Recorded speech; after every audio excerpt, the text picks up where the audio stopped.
kendo malit ne anyuola ngeno ni giboyudo ratiro margi mana kinde ma gidhi nyime. Wadhi nyime ka kod wech manyien ni bende isewinjo nying kod sigand gweng' mano ma Wathorego mayudore e kaunti ma Kisumu. Mae ma kawuono Millicent Adhiambo ikonwa e chenro mar ng'e gwengewa.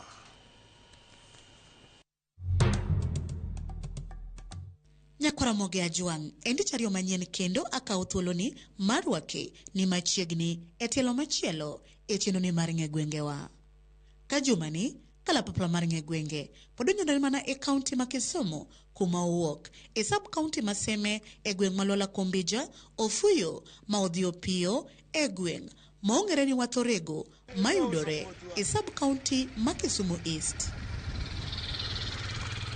Ka iselimo kata isewinjo kama iluongo ni Wathorego, ang'o mabiro e pachi madine mi chak gweng' ni Wathorego? Nyakwaramogi kwa chako mokwongo wakawane pa jogweng' ginyiswa ni to ginto giparo nade ni ang'o madine mi chak gweng' gini ni Wathorego? Ne wang'e ni en Wathorego nikech wan kaka nwadongo nwawinjo ni Wathorego, koro nwang'eno reke ne ng'eny, gik mirege, gik kuonde mirege, mashinde ge emomiyo niluonge ni Wathorego. Jodongo ok ing'e ni chon ne ji oherore. Jodongo chon ne ji oherore. Koro kae ne nitiere kamoro ni madhe kong'o malo kamoro kachacha busa. Koro nying busa mane madho kanyono ema nokelo chak jaduong'no ni Wathorego. Gimomiyo iluonge ni Wathorego, okay, ka watemo penjo jodongo moko wacho ni nikech aora man kanyono dho ji wache mopogore opogore. Koro pod watemo ng'iyo nang'o omiyo nying ni nobiro ni Wathorego. Kipenjo ng'ani wacho mopogore, lakini because of aora man kane, wath man kanyono, jomoko wacho kamano. Koro gweng' nochako Wathorego chon gi lala matin. Dhoge kamoro kacha ne nitie masin moro mane ringo gi pi.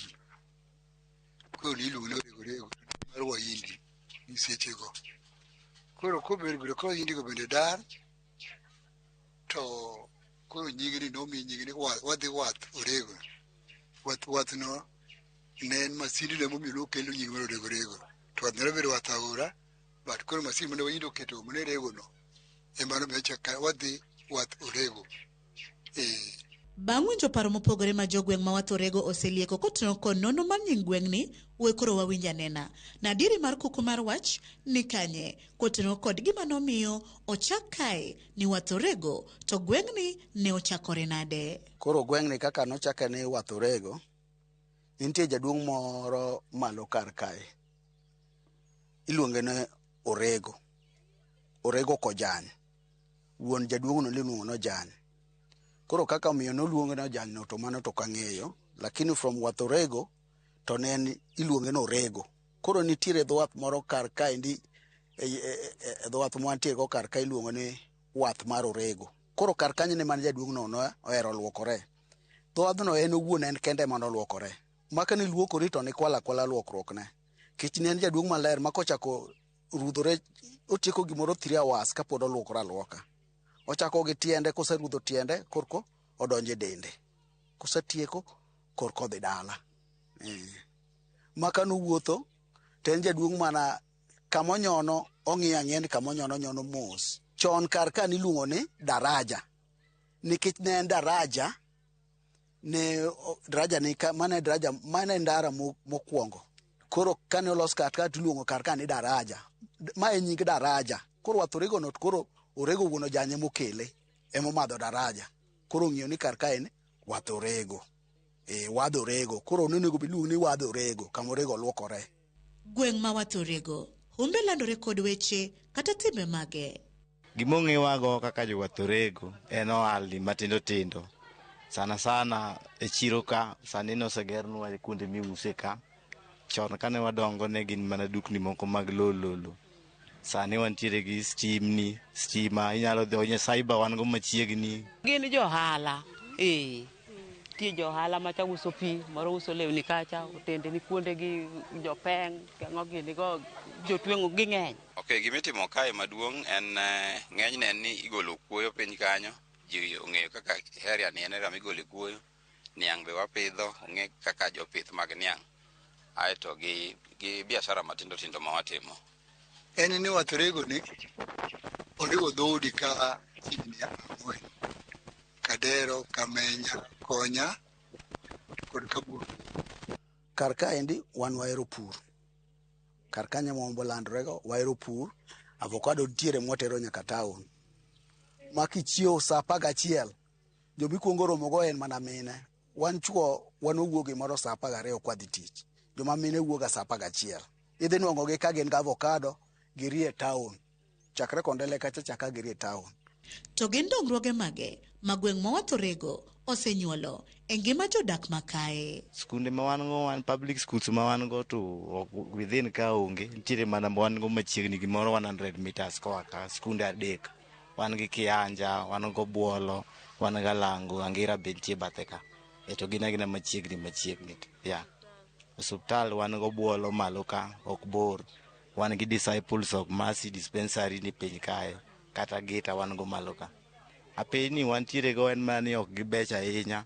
Apeni wan madonje iye kuon gi area MCS wasebedo kwa complain sana mowuok e kama wachung'e ni nyaka kamoro malo ni Riverside piny kocha cha. Wathorego ka gima hinyowa dhano ng'e mang'eny. Jok moko loko gi gik lwetgi.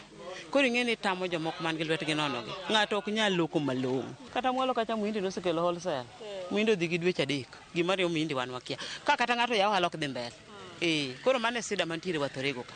Wathorego dikoro chiro maduong' nikech an onyuola higa mar 78. Ma kata ndalo nitie malo kucho. Kae mana bire ka jawan arego ka.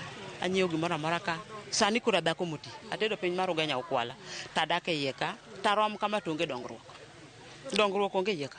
Dongruok mosemedore en mana permanent buildings gi. Ba samane gine ute moko noger mathindo gebo mathindo. Yore to richo. Yore to ok dang' awach ni beyo. Yore to richo. Skunde wantiere godo maber. To yore madonje skunde go kende maonge. Osuptal wantiere godo. Kata obedo ni Wathorego osenyuolo dongruoge achiel 3 minyalo kwan, rem kod kwayo mage ma jogweng' makae ni godo magigombo ni omed kele gweng'ni mondo Wathorego odongre ometni ochal kod gwenge mamoko. E Wathorego kae mondo sirikal okonywa. Insecurity nitie makata area chief ong'eyo. Dukni wagi ok wan safe. Sama tin winjo ka duka okwal gotieno. Security light wan ibok tiga 24 hours seche moko ti. Koro yudo ka kelo tich bedo matek gotieno. But arita mar kwe ok ber. Kata mana loan moko ma ji wuotho go e chiri mondo mi kata ji kaka mon ka nitie nyaka mon madoma na niya mondo yud mana pesa ohala no onge. Kata ana wuon nyado niya kata kano ke buoke mine koth goma kaka mine timre onge.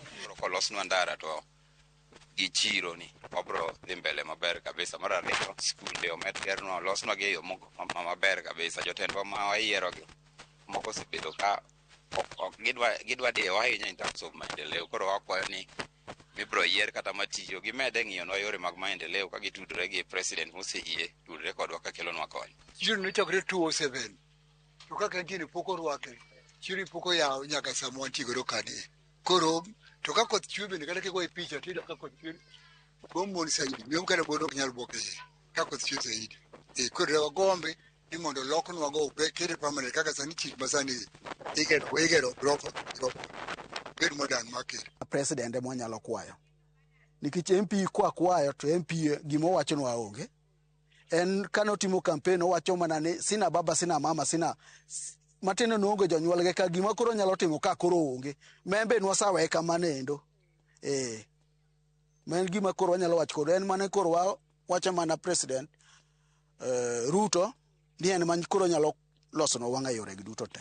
Nyakora mogi ajwang' mana kamano gi kanye mwachopo godo. E giko matielo makawuono e chenoni mar Nyagwengewa amor nikech sani kalimbe oteri Kisumu East e gweng' ma Wathorego to ing'eyo gimomiyo Wathorego ne obedo Wathorego kendo kaka ne ochakore. Omiyo kik idhi mabor. Med kete mane wang' jowi mari mar Ramogi nikech kae masingoni kendo ni juma manyien bende aduogoni kod nono mar gweng' machielo. Erokamano kuom bedo kodwa. Oriti masani. Nyinga Millicent Adhiambo kata kihero inyaluonga ni Nyaboma.